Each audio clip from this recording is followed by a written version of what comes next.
But our experience with relationships is usually so bad often that we're like, I'd rather not open up for that person or approach that person or have anything to do with them. And then believing the labels that people give us or that we give other people.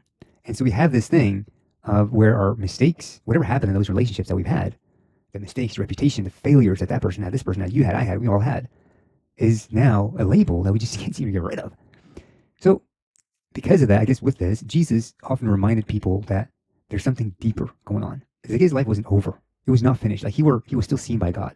And the same thing with everyone around us. No matter what they've done, whatever their past was, the story is not over. So in the story of Zacchaeus, Jesus didn't wait for Zacchaeus to fix his life first. To be like, okay, now you got to change this, and when your reputation is better, then I'll come hang out with you. Jesus moved to him before he changed his life. And I think that closeness, that friendliness, the love that Zacchaeus experienced quickly just started changing his heart.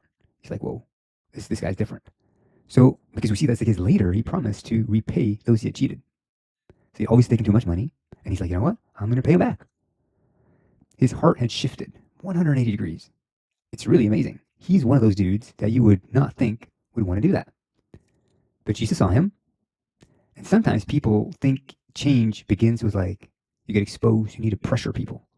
Your kid does something, you tell them off, or you did, yesterday my kid was had a bag of candy chocolate in the refrigerator. He takes it out, and I could hear him in the living room. I was like, what's going on? What is he doing? Is he wrapping something, whatever? Later we found out he'd been eating chocolate.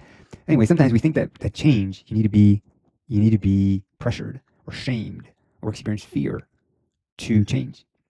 But in the Gospels with Jesus, we often notice something very, very different. Being seen by God, being known by God, being invited back into the life that God created us for. That's changes people's life.